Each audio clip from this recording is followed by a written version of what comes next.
अस्सलामुअलैकुम। क्या हाल है आप लोगों के? उम्मीद करती हूँ कि आप लोग सब खैरियत से होंगे और आप लोगों की दुआओं और अल्लाह के करम से हम सब भी खैरियत से हैं। Welcome back to Feroz family blog.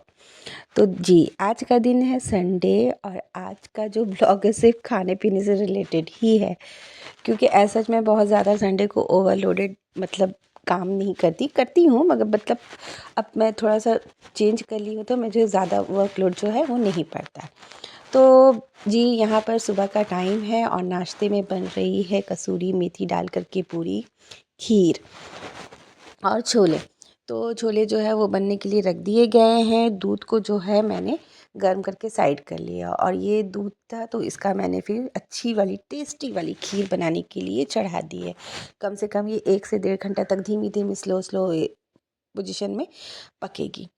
उसके बाद फिर मोहम्मद शयान और पापा जो है उनके, वो गए थे मार्केट तो वहाँ से कुछ चीज़ें लाई और ये है फ्रूट केक। क्रिसमस ख़त्म हो गया, न्यू ईयर ख़त्म हो गया, पर ये मुझे अभी भी बहुत टेस्टी लगता है। तो ये यहाँ के सामने बहुत सारे बेकरीज़ हैं, तो यहाँ पर ये विंटर के समय ही मिलता है, तो ये बहुत ही डिलीशियस होता है। और मेरा तो पर्सनल फेवरेट इसलिए है कि जमशेदपुर में जब अब्बी जी के यहाँ मैं रहती थी, तो अब्बी जी के कोई फ्रेंड थे क्रिश्चियन, तो वो ना हर साल हम लोगों को ये फ्रूट केक बना कर के देते थे और वो जो टेस्ट है ना, मतलब हाँ, ये थोड़ा मिलता-जुलता है, मगर हाँ, फिर भी वो जैसे एक नॉस्टैल्जिया मुझे फ़ील आ जाता है कि मेरे चाइल्डहुड की मेमोरी जो है वो रिकॉल हो जाती है। तो फाइनली फिर यहाँ पर सब शयान जो है वो नहा लेते हैं, तो फिर मैं फटाफट से पूरियाँ जो हैं वो एक साथ 5 से 6 पूरी बेलूँगी और नीचे मतलब फिर फ्राई तलना शुरू कर दूँगी। तो पहले मैं 5 से 6 पूरियाँ बेल करके तल करके फिर नीचे भेज देती हूँ। फिर उसके बाद मोहम्मद शयान का नाश्ता, फिर हमारा नाश्ता जो है वो निकलने लगेगा। तो अभी शयान जो है वो नहा धो कर के फ्री हो गए थे और नमाज़ पढ़ ली थी उन्होंने। तो वही मैं उनको आवाज़ लगा रही थी कि Shayan please come and make some लोई। तो वो आएँगे और कुछ-कुछ वो मतलब काम में हेल्प करना चाहते तो हैं, बट फिर उतना ज़्यादा फिर मुझे बोलना पड़ता है, बताना पड़ता है, तो उससे बेहतर है कि मैं खुद ही बेटर है कि मैं कर लूँ। मगर मुझे लगता है after lockdown we should teach to our children, maybe it's a boy और girl, but we have to teach them how to cook in a survival mode, not for the कि रोज़ाना खाना बनाए, मगर हाँ एटलीस्ट कुछ भी हो जाए, जैसे मैं नहीं रहूँ या फिर मतलब कहीं कुछ भी मैंने उनको अकेला रहना पड़े, तो at least he knows how to cook.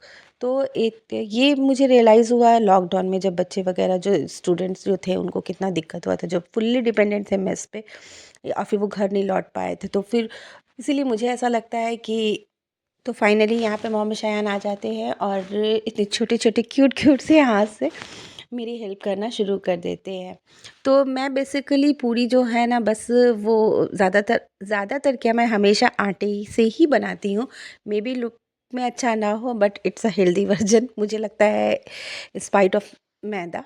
और मैं सरसों तेल में ही फ्राई करती हूँ। मेरे किचन में रिफाइंड मैं बिल्कुल भी यूज़ नहीं करती। इधर सरसों तेल और फिर या फिर घी, बस ये 2 चीज़ से ही मैं ज़्यादातर खाना बनाना जो है वो प्रेफ़र करती हूँ। उसके बाद जो हो, तो यहाँ पे मेरी गरमा-गरम फूली-फूली पूरियाँ जो है वो बनना शुरू हो जाती है। उसके बाद फिर मैंने ढेरों सारे काम किए और लंच में मुझे बनाना था आज देसी चिकन और मटर पुलाव। अब रीज़न ये है कि मैं इन लोगों को एक तरह से दे रही हूँ farewell, because from tomorrow we have a training, residential training, 5 days की रेसिडेंशियल ट्रेनिंग जो है वो मेरी स्टार्ट हो रही है। एवरी ईयर टीचर्स को कराया जाता है। तो फिर मैं मंडे से लेकर के फ्राइडे तक, हाँ, सैटरडे तक नहीं रहूँगी। मेबी बीच में जो मकर संक्रांति की छुट्टी है तो वो रहेगी।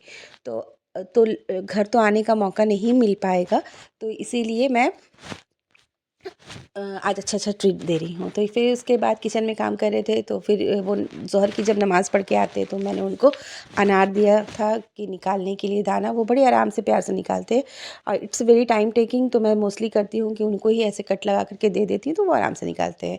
तो यहाँ पर मेरे सारे काम जो है वो ऑलमोस्ट ख़त्म हो चुके हैं और मैंने थोड़े बहुत लॉन्ड्री भी लगाई थी बची-कुची, तो वो आज थोड़ी-सी लगी थी, तो वो मैंने ऊपर रख दिया और बाहर माशाल्लाह से बहुत दिनों के बाद पटना में बहुत बहुत अच्छी वाली धूप निकली थी जो कि बहुत खुशगवार थी। पर एज़ यू नो वर्कलोड इतना ज़्यादा था कि मैं छत पर जाकर के बैठने की ख्वाहिश करती ही रह गई कि मैं जाऊँगी जाऊँगी, मगर वो हो नहीं पाया क्योंकि बैक टू बैक मुझे ज़्यादा काम थे। उसके बाद फिर मैंने नहा धो कर के ज़ोहर की नमाज़ अदा की, कलाम पाक की तिलावत अदा की। अ, क्योंकि आप कितने भी लाइफ में बिज़ी क्यों ना हो जाए, मगर ये बहुत इम्पॉर्टेंट है कि आप अपने दीन को या फिर कोई भी रिलीजन के आप हो, मगर यू हैव टू अपने गॉड को दिन में अच्छे से याद करना बहुत ज़रूरी है। क्योंकि मुझे सुकून जो है नमाज में मिलती है, क्योंकि लगता है कि मैं अल्लाह ताला से बात कर रही हूँ और अल्लाह मुझे देख रहे हैं। तो ये एक तरह का बॉन्ड जो है वो धीरे धीरे डेवलप हो जाता है। It's time taking. उसके बाद फिर मैंने लंच किया था, शहन को दिया। उसके बाद फिर हम लोग निकल जाते हैं उनके एक्टिविटी क्लास यानी कि कराटे क्लास। हफ्ते में 2 दिन होता है, सैटरडे और संडे। तो सैटरडे तो मोस्टली उनकी जो फूफी हैं या फिर उनके पापा हैं वो लेकर के जाते हैं, क्योंकि मैं तो स्कूल में रहती हूँ और संडे को मैं लेकर के जाती हूँ। तो यहाँ पर हम लोग जा रहे हैं और मैंने कुछ क्लिप्स जो है वो ऐड की। बच्चों को एजुकेशन के साथ साथ आई थिंक कि उनके डेवलपमेंट के लिए फ़िज़िकल एक्टिविटीज़ वेरी इंपॉर्टेंट, क्योंकि आज के बच्चों का स्क्रीन टाइम इतना ज़्यादा हो गया है। वैसे तो मैं बहुत ज़्यादा रोकती हूँ और मैं सबको रोकती हूँ, बट ये है कि अगर मैं नहीं रहूँ पीछे से अगर देख रही है वो, तो मैं चाहती हूँ कि थोड़ा-सा फ़िज़िकल एक्टिविटी हो, तो थोड़ा-सा हाथ-पैर का मूवमेंट हो, तो उससे थोड़ा-सा एक तरह से एनर्जी मिलेगी। सो गाइज़ उसके बाद फिर मैं घर आ गई थी, नहीं फिर उसके बाद मैं ट्रेनिंग कॉलेज गई थी जॉइन करने के लिए, और जो कि मैंने कुछ शूट वूट नहीं किया।